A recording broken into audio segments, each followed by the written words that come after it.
Ketika Ali radhiyallahu anhu meninggal di tangan Abdurrahman bin Mulzam inilah, maka secara otomatis Hasan diangkat menjadi khalifah sepeninggal Ali radhiyallahu anhu bapaknya. Dan Hasan berkuasa tidak lama, hanya 6 bulan.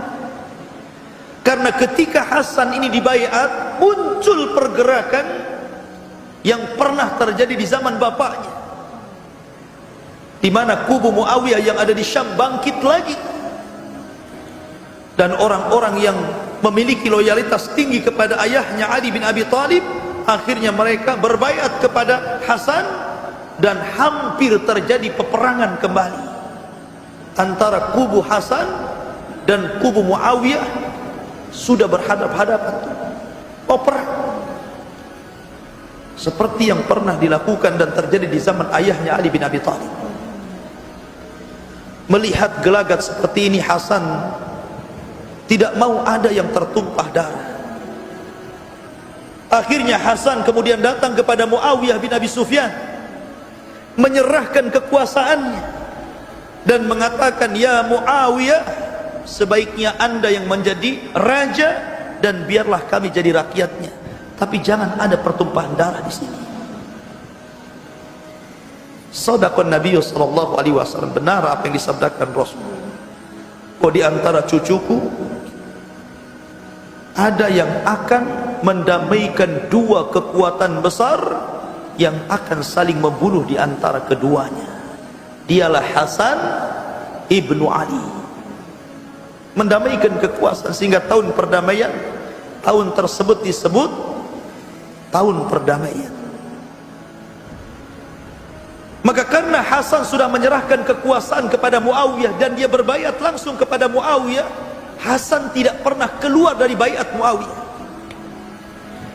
Bahkan ketika Muawiyah mengembangkan sayap kekuasaan kaum muslimin sampai ke daratan Afrika, bahkan di masa Muawiyah ketika kaum muslimin mengirim pasukan untuk melawan Konstantinopel, Hasan ikut terlibat dalam peperangan. Hasan terlibat dalam pasukan, dan juga Husain di bawah pasukan Muawiyah bin Abi Sufyan ketika memerangi Konstantinopel itu. Artinya Hasan tidak keluar dari baiat Muawiyah. Dan Muawiyah bukan khalifah, tapi Muawiyah itu raja pertama dalam Islam, karena khalifah nubuah itu hanya 30 tahun dan diakhiri dengan kepemimpinan Hasan bin Ali. Selebihnya menjadi sebuah kerajaan. Dan raja pertama adalah penulis wahyu Rasul, Muawiyah bin Abi Sufyan.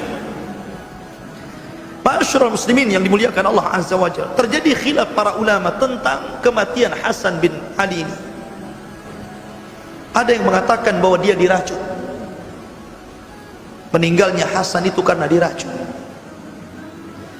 Adapun ada riwayat yang mengatakan bahwa yang meracunnya adalah Ja'dah, seorang wanita yang diiming-imingi oleh Yazid akan dinikahi dengan syarat meracuni Hasan ibnu Ali, kemudian dilakukan oleh wanita itu dan akhirnya Hasan terbunuh.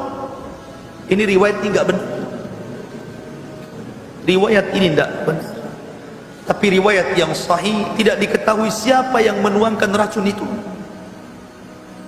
Dan ada juga yang berpendapat bahwa Hasan itu mati secara wajar layaknya manusia meninggal, mungkin dengan cara sakit ataupun dengan cara musibah, tapi tidak diracun. Intinya ulama khilaf tentang kematian Hasan.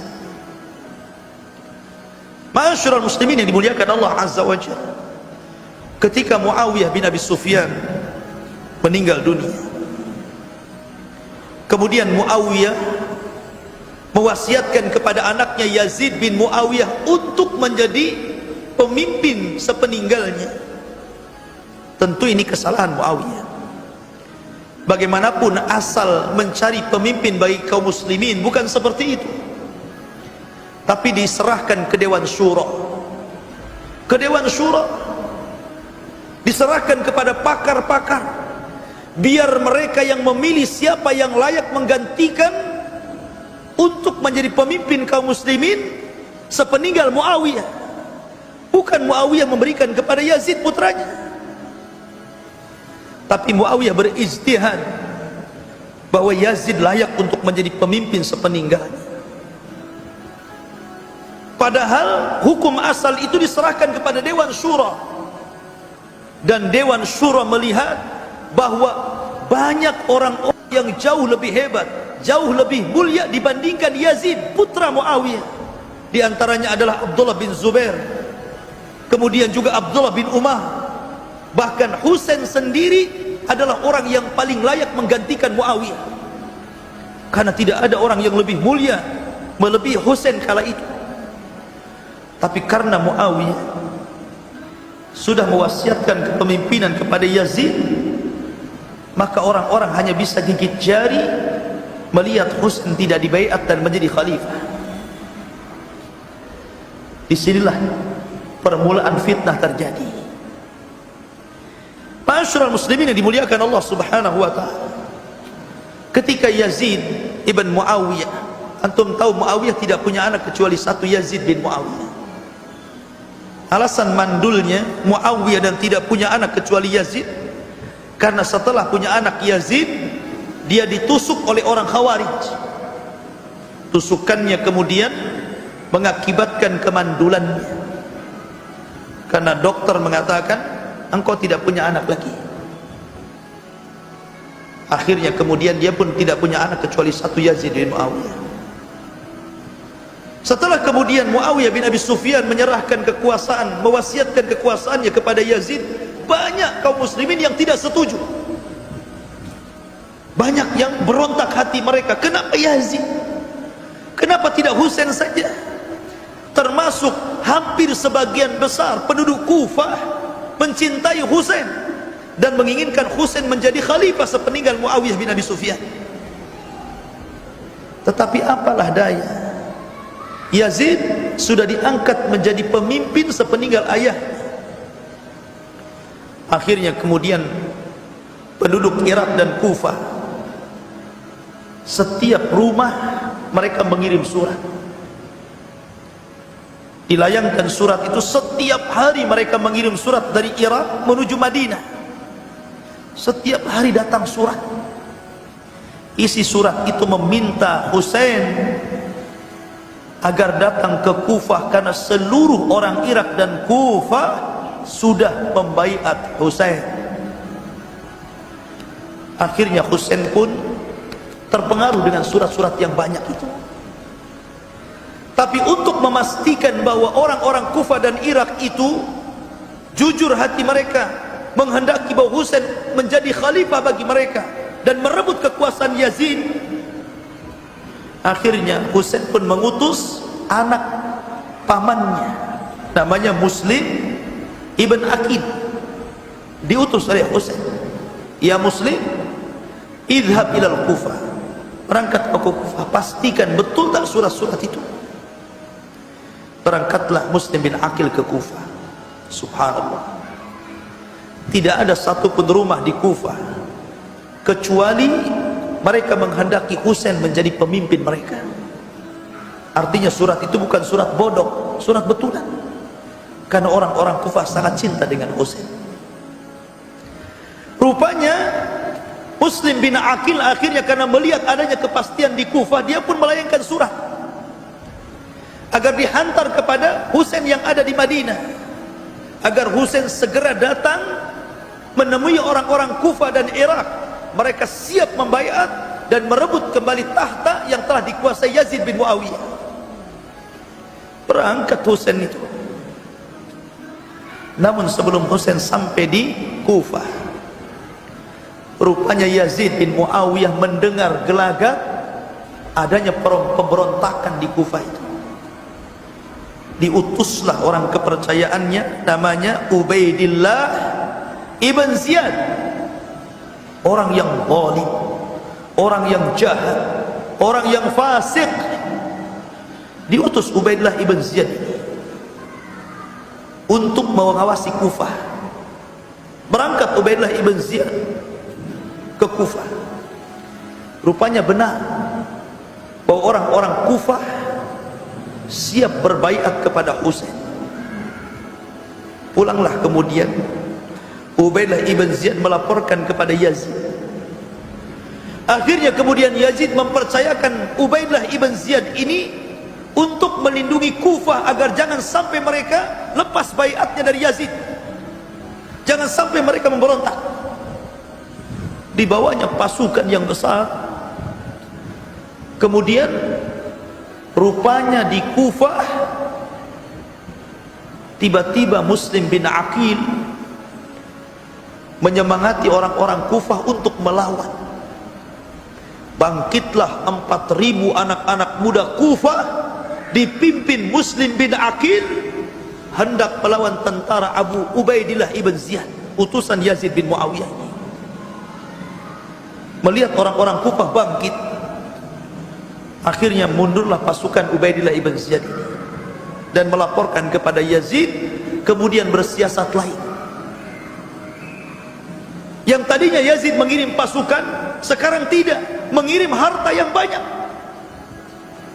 Akhirnya harta itu dibagi-bagikan kepada seluruh penduduk Kufah. Tidak ada satupun rumah-rumah di Kufah melainkan mendapatkan harta yang banyak, asal jangan mereka membaiat Husain. Subhanallah. Orang-orang Irak dari dulu itu kaumun ghudur, orang yang suka berkhianat. Awalnya mereka cinta kepada Husain untuk dibaiat dan menjadi khalifah mereka, kemudian menumbangkan kekhilafan Yazid. Sekarang berbalik karena harta. Memang harta itu fitnah yang luar biasa, kata Rasul. Setiap umat itu punya fitnah, dan fitnah umatku ini harta, kata Rasul. Langsung berbalik, dikasih uang. Ma'asyiral muslimin yang dimuliakan Allah subhanahu wa ta'ala, akhirnya dari 4.000 pasukan yang dipimpin Muslim bin Aqil mulai berkurang sampai sisanya 600 orang. Dapat harta lagi, kemudian berkurang 500 orang, berkurang 400 orang, berkurang 300 orang, sampai dari 4.000 tersisa 3 orang yang siap membaiat Husain. Bayangkan, gara-gara harta bisa dari 4.000 jadi 3 orang. Yang anehnya, yang 3 orang ini ketika sholat bersama Muslim bin Aqil, sholat maghrib, setelah salam assalamualaikum, assalamualaikum, ketika lihat ke belakang yang 3 orang pun sudah lari, sudah mengikuti yang 4.000, karena diiming-imingi harta yang banyak oleh Yazid bin Muawiyah, karena Syam ketika itu daerah kaya. Maka ketika Muslim bin Aqil tinggal sendirian, Ubaidillah ibn Ziyad sangat bahagia karena berhasil taktik politik. Maka Muslim bin Aqil pun ditangkap. Namun sebelum ditangkap, dia menulis surat kepada Husain agar jangan dilanjutkan perjalanan pulang balik ke Madinah. Orang-orang Kufah sudah berkhianat. Kemudian setelah menulis surat itu, Muslim bin Aqil pun dibunuh dengan cara yang sadis oleh Ubaidillah ibn Ziyad. Sementara surat yang dilayangkan agar Husain balik ke Madinah ini tidak sampai kepada Husain. Sementara surat yang pertama agar Husain datang ke Kufah sudah dibaca Husain. Maka Husain pun dengan bahagia menyiapkan pasukan yang secukupnya dengan membawa 70 orang. Sebagiannya adalah keluarga Nabi di bawahnya, istri-istrinya, kemudian anak-anak, keponakan-keponakan dibawa semuanya, anak perempuan, laki-laki. Husain dan keluarga besar Nabi SAW dibawa oleh Husain dengan hanya dikawal 30 pasukan saja. Ketika itu banyak para sahabat menasihati Husain agar jangan berangkat ke Kufah. Di antaranya adalah Abdullah bin Umar radhiyallahu anhu menasihati, jangan, karena orang-orang Kufah itu kaumun ghudur, terkenal orang yang suka berkhianat. Jangan pergi ke sana. Tapi karena sudah terpengaruh dengan surat dari Muslim bin Aqil, dia tetap ingin berangkat. Akhirnya Ibnu Umar hanya mengatakan, astaudiukallah min khatil. Kalau engkau tetap berangkat wahai Husain, aku hanya bisa menitipkan dirimu kepada Allah agar Allah melindungi dari para pembunuh. Tetapi Husain tetap berangkat. Padahal banyak para sahabat menasihati dia agar jangan berangkat. Berangkatlah Husain sebanyak 70 orang menuju Kufah. Mendengar Husain berangkat ke Kufah, terdengar oleh Yazid, ini bahaya. Kalau seandainya Husain ini sampai ke Kufah, tentu orang-orang Kufah yang sudah disogok dengan duit dan harta itu bisa berbalik itu. Karena orang-orang Kufah itu hati mereka kepada Husain. Takut dengan kedatangan Husain ke Kufah, maka Yazid mengutus lagi Ubaidillah ibn Ziyad, tapi bukan untuk membunuhnya, hanya untuk menghalau. Jangan sampai ke Kufah, balik lagi ke Madinah. Tapi perintah Yazid kepada Ubaidillah ibn Ziyad ini tidak didengar oleh Ubaidillah. Dia punya kebijakan sendiri yang tidak sama dengan kebijakannya dengan Yazid. Makanya ketika terbunuhnya Husain, Yazid hanya mengatakan, kalaulah aku ketika itu posisiku berada di situ, tentu aku tidak akan membunuh Husain. Bahkan sempat melaknat para pembunuhnya. Cuman kesalahannya Yazid tidak menghukum pembunuhnya itu. Ma'asyiral muslimin yang dimuliakan Allah Subhanahu wa taala. Maka Husain pun berangkat.